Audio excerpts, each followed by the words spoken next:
What does all of these snacks, this giant gavel and this pot, have to do with ag class? Keep watching so you can learn why.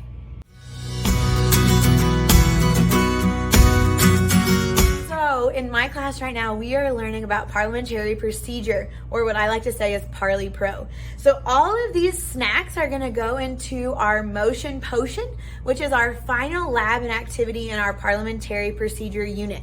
So right here on this table, I have different snacks. So to prep for this activity, we have gone over what a debate is. We've gone over how to make a motion. We've gone over Henry Robert. We've gone over the importance of Robert's Rules of Order, main motion, adjourn, point of order, division of the assembly, amend. We've done all of these great activities leading up to this moment. The kids love this activity because they can actually put into play what they are learning in class. So I have all these snacks up here. I like cereal. Cereal comes in large bags. It comes in resealable bags, and it is cheap and great for my budget. So that's why I normally pick cereal. A lot of kids also enjoy cereal. It's user-friendly. It's easy to divide out. When you're doing something like this, one of the tips and the tricks is something that's like more lightweight so that it doesn't all sink to the bottom. I've also used marshmallows before. That's a really great addition into this. The M&Ms I have found are a fan favorite of the students. However, they do not mix very well in your Chex Mix. So one of my tips when doing this activity is that I actually save the M&Ms back until the very end.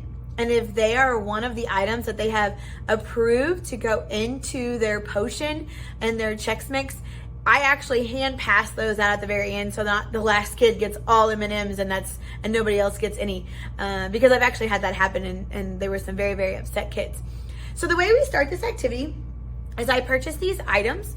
I normally look at starting this activity about a week in advance so that I can do my Walmart order. I can get everything that I need to get and things like that. These can be purchased very far in advance because they're all non-perishable items.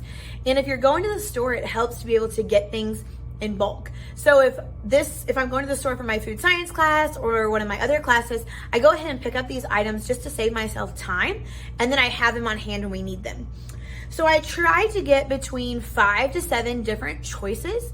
I also like a variety of things. So we have our Fruit Loops, we have some Honey Buzzers, we have pretzel sticks, we have Honey Nut Cheerios.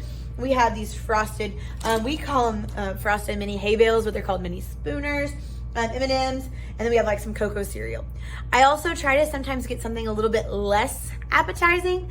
I've used sauerkraut before. I've used maybe like a really, really hot and spicy chip before. Something that they really have to debate passionately about that gives them the chance to really dig into that parliamentary procedure and the debate for and against. When you start this process and you start it in class, make sure you're thinking about your time management skills. I typically leave between 15 and 20 minutes at the end of class if you are expecting them to eat the item in class. If you're gonna bag it up and send it with them, that's also a great alternative to doing that. And you won't have to do as much time. You could even make it in class one day, bag it up after class is over, and then they can eat it the next day. So you need to think about your time frame and what you're doing. So I teach 2 sections of Ag Science 1. So I have a first hour class and a 7th hour class. So I expect all of this to be able to feed my first hour class, which is 21 students, and my second hour class, which I have 24 in. So that is a really good estimate of what you need. They're getting a really good portion, almost a full sandwich bag full, and you don't have to let them have that many. It's totally up to you.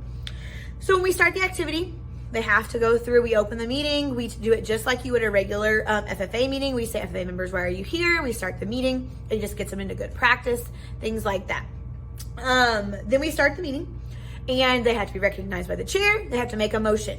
When a motion is made on the floor, every student has a piece of paper in front of them. They have to write down one motion for and one motion against it. So they are all involved, whether or not they are making the motion or not. They turn that paper in for points, and I make that a lab grade, which in my class is a test grade because we're all completing this lab together. So it's a really great chance for them to do that. So a person's making the motion, we add things, we don't add things. I normally don't let more than 3 people debate an item. It just works out a lot better and smoother. I set my timer for it. That works out really good.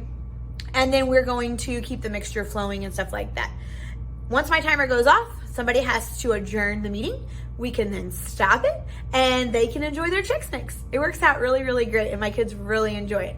So I hope that you can include some activities like this in your classroom and that you learn something from this video to help your project and lab go smoothly.